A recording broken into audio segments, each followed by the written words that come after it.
सीखने के लिए सार्वभौमिक डिजाइन, विभेदित निर्देश। सीखने के लिए सार्वभौमिक डिजाइन। सार्वभौमिक डिजाइन का इंट्रोडक्शन। सीखने के लिए सार्वभौमिक डिजाइन पाठ्यक्रम को डिजाइन करने के लिए सिद्धांतों का एक सेट है जो सभी व्यक्तियों को डिजाइन करने के लिए समान अवसर प्रदान करता है। यूडीएल की क्षमता, विकलांगता, उम्र, लिंग, संस्कृति और भाषा पृष्ठभूमि परवाह के बिना सभी शिक्षार्थियों की सेवा के लिए डिजाइन किया गया है। यूनिवर्सल डिजाइन फॉर लर्निंग विभिन्न आवश्यकताओं वाले छात्रों सहित सभी छात्रों तक पहुंचने के लिए लक्ष्य, विधियों, सामग्रियों और मूल्यांकनों का डिजाइन करने का एक खाका प्रदान करता है। सीखने के लिए सार्वभौमिक डिजाइन अनुदेशात्मक दृष्टिकोण का एक ढांचा है जो पहचानता है कि विविध शिक्षण शैलियों को समायोजित करता है। यह सीखने के लिए लचीले तरीके की मांग करता है और यूडीएल पाठ्यक्रम डिजाइन करने के अन्य तरीकों से अलग है, जिसमें शिक्षक डिजाइन प्रक्रिया शुरू करते हैं कि उम्मीद करते हैं कि पाठ्यक्रम का उपयोग विभिन्न कौशल और क्षमताओं वाले छात्रों के विविध समूह द्वारा किया जाए। सीखने के लिए सार्वभौमिक डिजाइन की परिभाषा। सीखने के लिए सार्वभौमिक डिजाइन शैक्षणिक अभ्यास के मार्गदर्शन के लिए एवं वैज्ञानिक रूप से मान्य ढांचा है। जानकारी प्रस्तुत करने के तरीकों, छात्रों द्वारा प्रतिक्रिया या ज्ञान और कौशल प्रदर्शित करने के लिए और छात्रों को संलग्न के तरीके में लचीलापन प्रदान करता है। शिक्षा में बाधा को कम करता है, उचित आवास, समर्थन और चुनौतियां प्रदान करता है। सभी छात्रों के लिए उचित उपलब्धि अपेक्षाएं बनाए रखता है, जिसमें दिव्यांग छात्र और सीमित अंग्रेजी कुशल छात्र शामिल हैं। विविध छात्र में जैसे कि सभी प्रकार की डिसेबिलिटी से रिलेटेड छात्र, लर्निंग डिसेबिलिटी और डिसलेक्सिया, डिस्कैल्कुलिया और भिचाई, OVI, OVH सभी प्रकार के विविध विद्यार्थियों के लिए ऐसा पाठ्यक्रम बनाया जाए कि उन्हें सभी विद्यार्थियों की ज़रूरतों को पूरा कर सके। पहले के समय में औसत छात्रों की ज़रूरतों के आधार पर पाठ्यक्रम बनाया जाता था।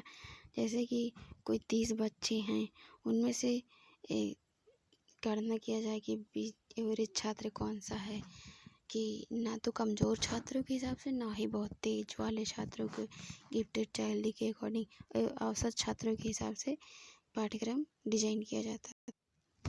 हम ये अक्सर सोचते हैं, पढ़ते हैं, कहीं भी देखते हैं कि छात्रों की ज़रूरत एक समान नहीं होती, सबकी अलग अलग होती है, एक समान नहीं होती। वो एक ही प्रकार से सीखते भी नहीं हैं।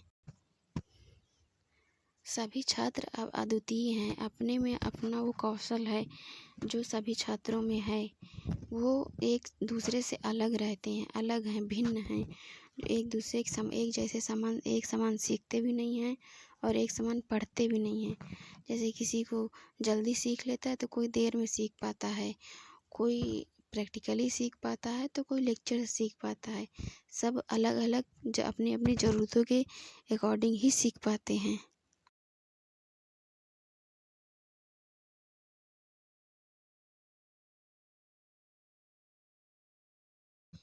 यूनिवर्सल डिजाइन, सार्वभौमिक डिजाइन उत्पादों और वातावरण का डिजाइन है जो अनुकूल या विशेष डिजाइन की आवश्यकता के बिना यथासंभव अधिकारक सीमा तक बिना सभी लोगों द्वारा उपयोग करने योग्य हो। इसमें दिखाया गया है कि सभी जो भी पाठ्यक्रम हो या कोई भी चीज़ ऐसी डिजाइन किया जाए जो सभी छात्रों के लिए उपयोगी हो। ना कि जैसे कि कोई सीढ़ी है तो उसे दिखाया जाए कि सीढ़ी से बना दिया गया, डिसेबल जो है वो नहीं जा पा रहा है और नॉन डिसेबल चला जा रहा है।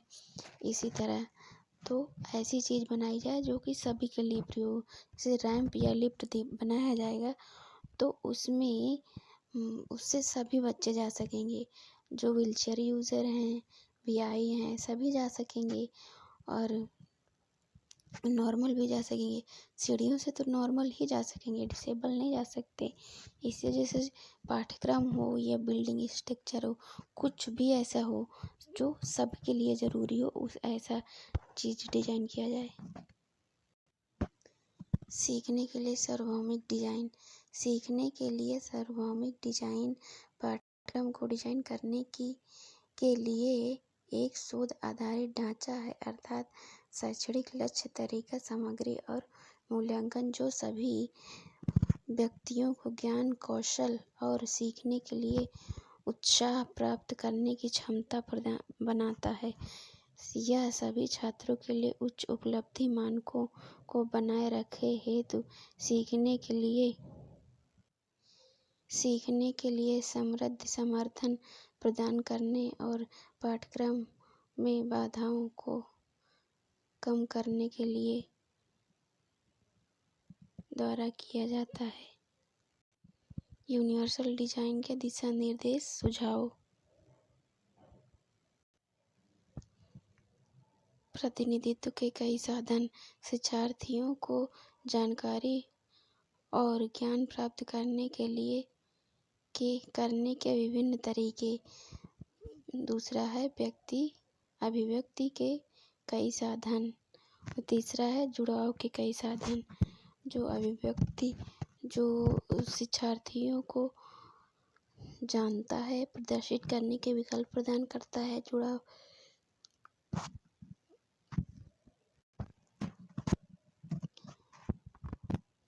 जैसे कोई व्यक्ति ग्रुप में सीख लेता है या कुछ ऐसे एक्टिविटी करके सीखता है, कोई अकेले सीखता है, कोई ग्रुप में, कोई अपने साथियों के साथ सीख लेता है। ऐसे सभी व्यक्ति या बच्चे अपने अलग अलग तरीके से सीखते हैं। यूनिवर्सल डिजाइन फॉर लर्निंग के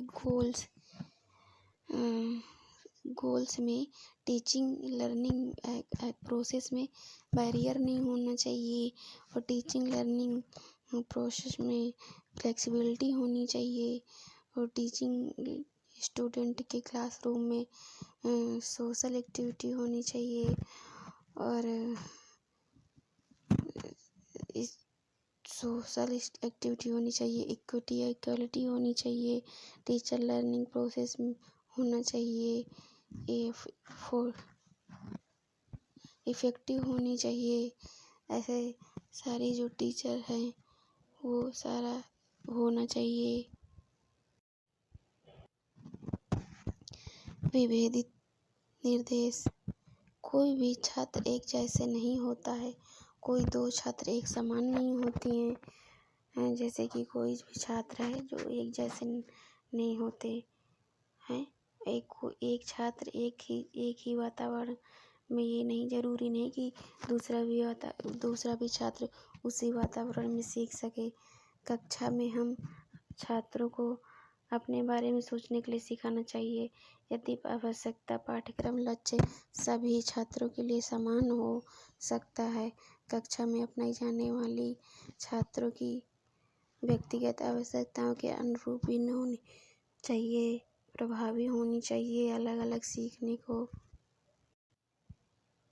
अलग अलग निर्देशों का अर्थ कई रास्ते बनाना, ताकि विभिन्न क्षमताओं, रुचि या सीखने की ज़रूरतों वाले छात्रों के दैनिक सीखने की प्रक्रिया के एक भाग के रूप में आवर्धन का आवर्धन को अवशोषित करने, उपयोग करने, विकसित करना और एक प्रस्तुतीकरण के समान रूप उचित तरीकों के अनुरूप हो। यह छात्रों को अपने स्वयं के सीखने के लिए जिम्मेदारी और स्वामित्व लेने की अनुमति देता है और सहकर्मी और सहकारी सिखाने के अवसर प्रदान करता है। विभेदित निर्देश के 3 लक्षण। शिक्षण सामग्री का समर्थन करने के लिए कई तत्व और सामग्रियों का प्रयोग किया जाता है। इसमें कार्य, अवधारणाएं, सामान्य कारण या सिद्धांत, दृष्टि और कौशल शामिल हैं।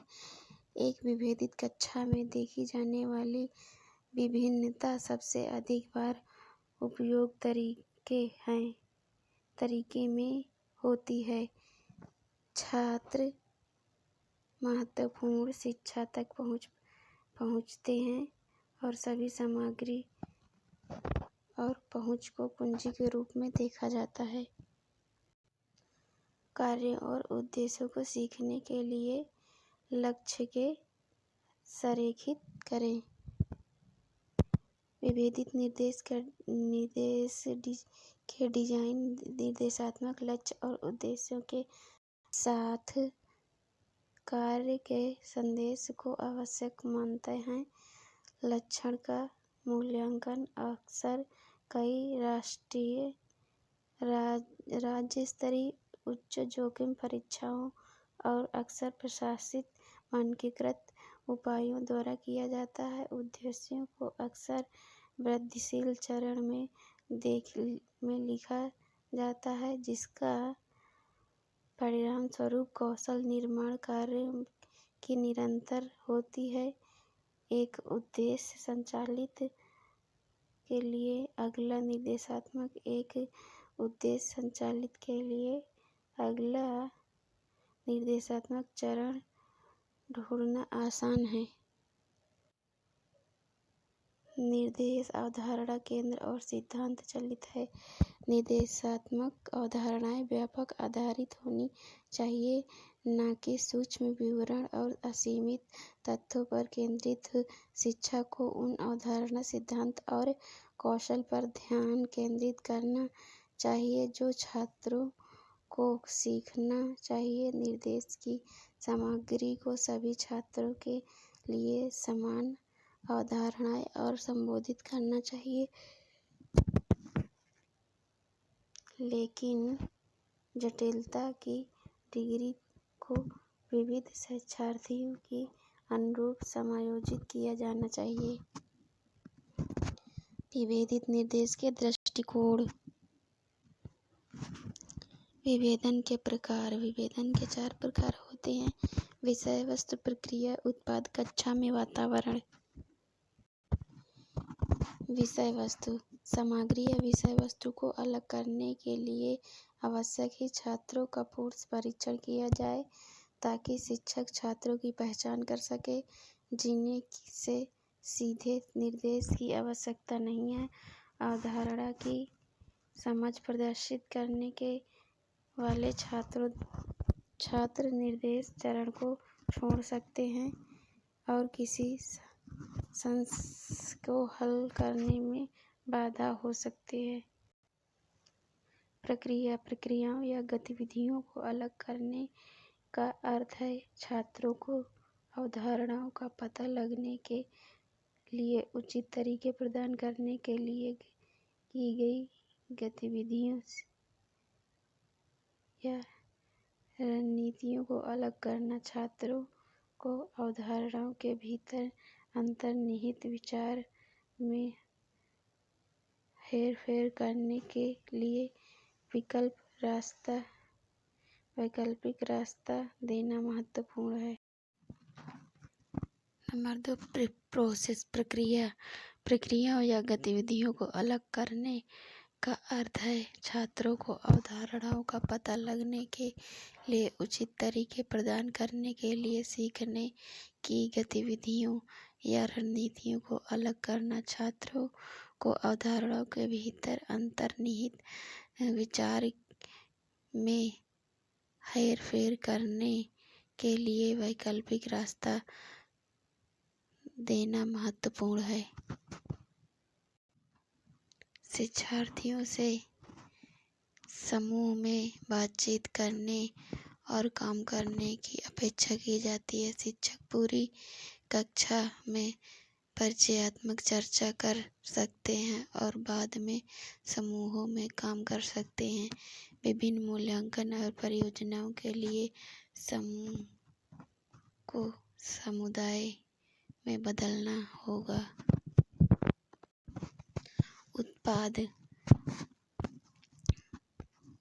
उत्पाद को अलग करने का अर्थ है उत्पादन की जटिलता को अलग करना। छात्र अवधारणाओं की निपुणता प्रदर्शित करने के लिए असाइनमेंट करते हैं। कमजोर छात्र जो प्रदर्शन अपेक्षाएं कम हो करते हैं, जबकि उन्नत छात्रों को ऐसे काम करने के लिए कहा जा सकता है जिसके लिए अधिक जटिल या अधिक उन्नत सोच की आवश्यकता होती है। जिसके लिए अधिक जटिल या अधिक उन्नत सोच की आवश्यकता होती है।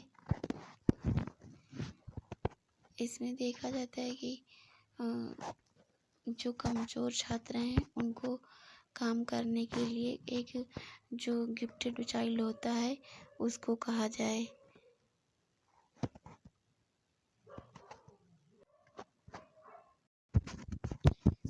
जिस वस्तु पर छात्र प्रतिक्रिया देते हैं उन्हें अलग अलग किया जा सकता है ताकि विभिन्न छात्र अपने ज्ञान और समझ को अलग अलग तरीके से प्रदर्शित या व्यक्त कर सकें। एक अच्छी तरह से डिजाइन किया गया छात्र उत्पाद विभक्त के विभिन्न साधनों और वैकल्पिक प्रक्रियाओं की अनुमति देता है और विभिन्न प्रकार के कथैतिक डिग्री प्रदान करता है। कक्षा में वातावरण व्यक्तिगत सीखने की प्राथमिकताओं को समायोजित करने के माध्यम से पिछले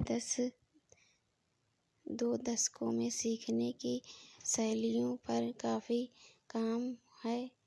हावर्ड गार्डनर ने मल्टीपल इंटेलिजेंस सिद्धांत व्यक्तित्व प्रतिभा या योग्यताओं की पहचान करते हैं। यूडीएल और डीआई में अंतर। यूडीएल वैज्ञानिक रूप से डिजाइन सिद्धांत को सुनिश्चित करता है कि सामग्री विभिन्न प्रकार के छात्रों के दिमाग के लिए सार्थक हो और डीआई विभेदित निर्देश शिक्षक को छात्रों के ज़रूरतें पहचानने और उन्हें सिखाने का सर्वोत्तम अवसर के लिए आवश्यक सामग्री के साथ जुड़ने में मदद करता है। यूडीएल पाठ्यक्रम को डिजाइन करने का एक तरीका है।